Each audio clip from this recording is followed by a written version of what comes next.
안녕하십니까. 이어서 경남 소식입니다.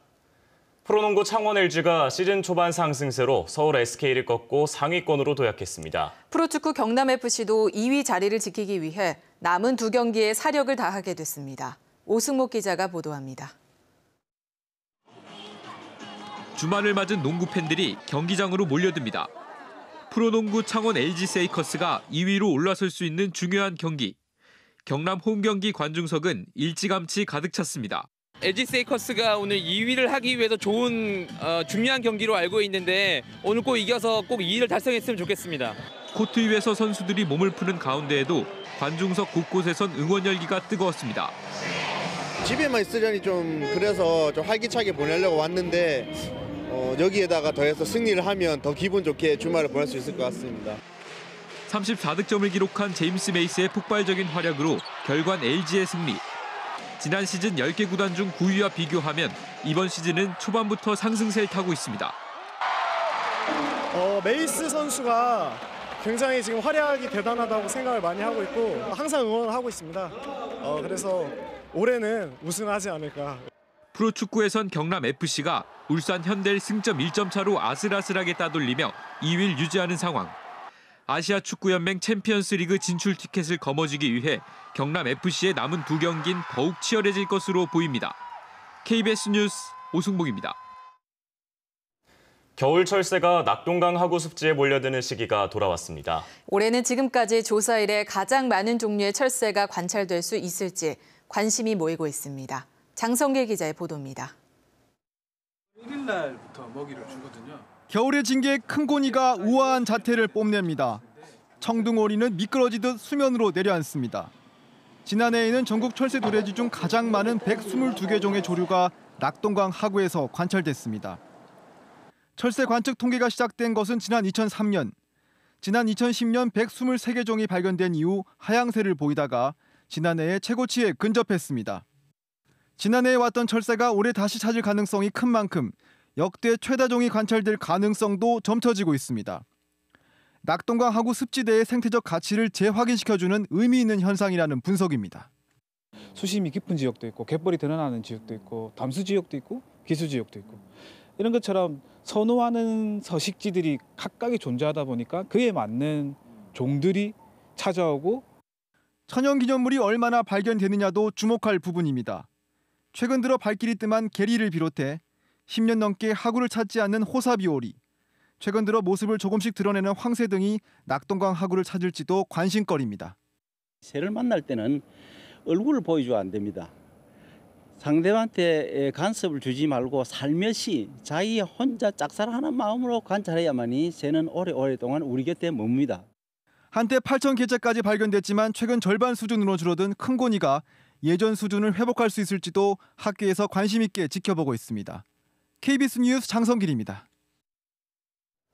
경남의 이번 주 주요 소식과 행사 등을 미리 들여다보는 순서.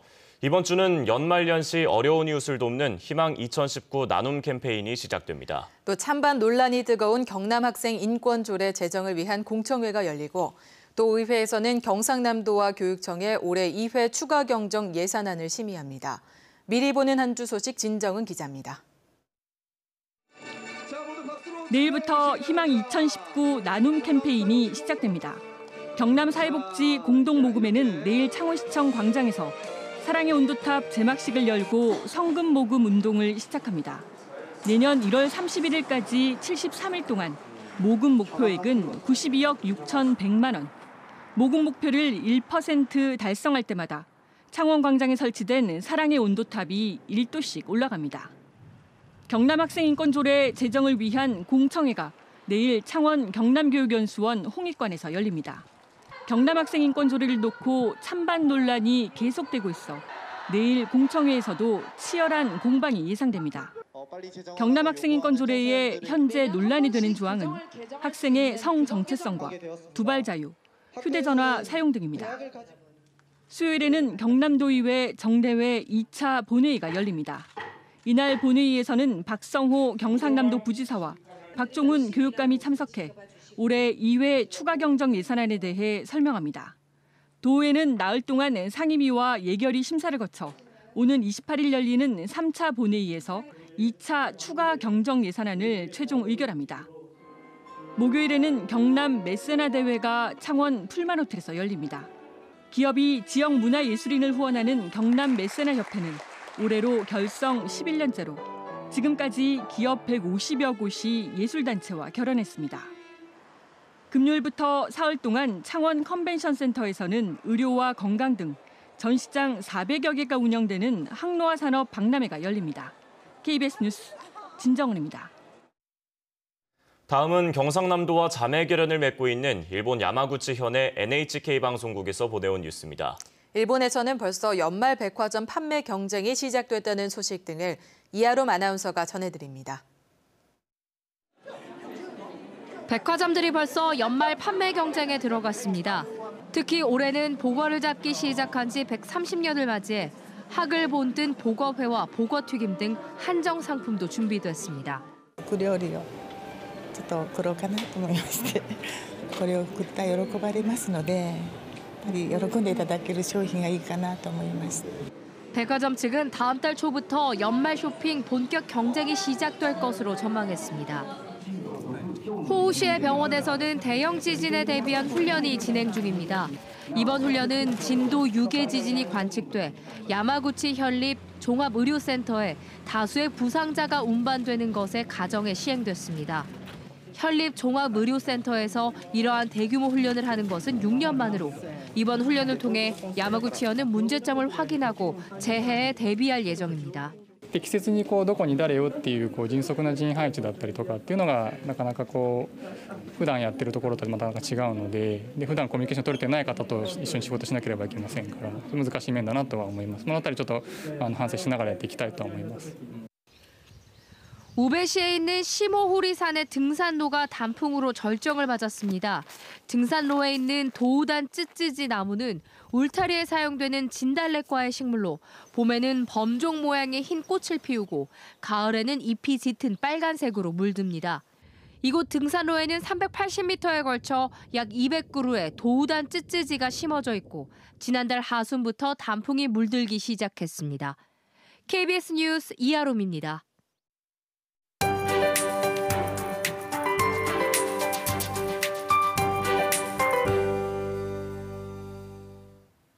주말인 어제는 날씨가 좀 추웠지만 공기만큼은 깨끗했습니다. 오늘은 이와 상반된 날씨가 이어지는데요. 추위가 풀리고 공기는 더욱 탁해집니다. 일단 오늘 창원의 아침 기온은 7도로 어제보다 2도가량 높게 출발했고요. 낮 기온도 어제보다 4도가량 오른 15도로 예상됩니다. 경남 지역의 미세먼지 농도는 아직은 좋음에서 보통 수준 나타내고 있습니다.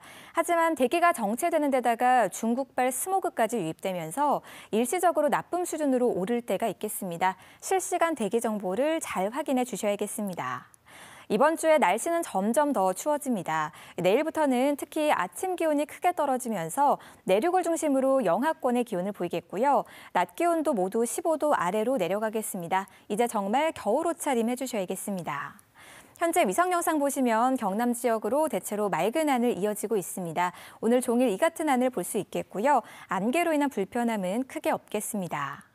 현재 기온은 어제보다 조금 높게 출발하고 있는데요. 동부 지역은 의령과 창녕, 함안 1도, 김해가 6도를 가리킵니다. 낮 기온도 16도 안팎으로 어제보다 조금 높겠습니다.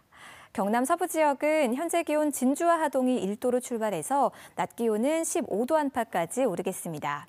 오늘 바다의 물결은 모든 해상에서 0.5에서 2m로 잔잔하겠고요. 남해 동부 먼바다에서만 오전에 가끔 비가 내리겠습니다. 내일까지는 맑은 날씨가 이어지다가 수요일부터 차차 하늘빛이 흐려져 목요일에 한 차례 비가 내리겠습니다. 기상정보였습니다. 사천시가 오는 26일 시청에서 축사 신축과 태양광 발전소 설치에 따른 주민 갈등 해소안을 주제로 대토론회를 엽니다. 거제시가 올 연말까지 지역 어린이집 179곳, 통학 차량 215대에 잠자는 아이 확인 장치를 보급합니다. 하동군이 다음 달 첫 주말인 1일 정량면 삼화 에코하우스에서 제3회 알프스 하동 김치축제를 엽니다. 함안군 의회가 오는 22일까지 함안군 행정사무감사를 실시하기 위해 군정에 대한 국민들의 제보를 받습니다. 김경수 경남도지사와 김병원 농협중앙회 회장이 오늘 오후 창원 컨벤션센터에서 토크 콘서트를 엽니다. 완전히 새로운 경남, 함께하는 농협을 주제로 열리는 이번 토크 콘서트에는 경남 농업의 현황에 대한 이야기와 청년 농업인 육성, 농촌 복지 정책, 농산물 수급 대책 등에 대한 의견을 나눕니다. 토크 콘서트 이후에는 경남 농협의 주최로 경남 농업 현안을 토론합니다. 내년 4월 3일에 치러지는 창원 성산 국회의원 보궐선거에 민중당이 손석형 후보를 확정했습니다. 민중당은 지난 14일부터 어제까지 창원 성산 보궐선거 후보 선출을 위한 당원 직접 투표 결과 손석형 창원시당 위원장이 확정됐다고 밝혔습니다. 손석형 후보는 공장노동자 출신으로 8대 9대 경남도의원을 지냈고 20대 총선에서 노회찬 후보와 경선을 벌였습니다. 경상남도가 김장철을 앞두고 오늘부터 오는 23일까지 닷새 동안 18개 시군 식품위생감시원과 함께 합동으로 점검에 나섭니다. 이번 점검에서는 고춧가루와 젓갈류, 김치류 등 제조 가공업소 180곳을 대상으로 식품공정 기준 적합 여부와 유통기한 경과, 위생적 취급 등을 집중적으로 살필 계획입니다. 또 고춧가루와 젓갈류, 향신료 가공품 등을 수거해 경남도 보건환경연구원에 의뢰해 보존료와 타르색소 등을 검사할 예정입니다. 경상남도가 내일부터 내년 2월 말까지 통영과 의령, 함안, 고성 등 4개 시군에서 광역순환 수렵장을 운영합니다. 수렵장은 올해 4개 시군 1000제곱킬로미터 구역에서 멧돼지와 고라니 등 유해 야생동물의 적정 서식 밀도를 유지하면서 농산물과 인명피해를 예방하기 위해 운영됩니다. 한편 최근 3년 동안 경남의 야생동물 농가 피해 규모는 벼와 과수류 등의 3,461건, 17억 8,500만 원으로 집계됐습니다. 경상남도가 오늘부터 다음 달 7일까지 18개 시군 한국환경공단과 함께 영농 폐기물 수거 활동을 벌입니다. 이번 기간에 마을과 경작지에 방치된 폐비닐과 폐농약 용기류 등 영농 폐기물과 불법 소각 잔재물을 수거해 마을별 공동 집화장 등에 보관했다가 환경공단이 재활용 처리할 계획입니다. 환경공단은 폐비닐과 농약 용기류에 따라 등급을 나눠 수거 보상금을 지급할 예정입니다. 뉴스를 마칩니다. 시청해주신 여러분 고맙습니다.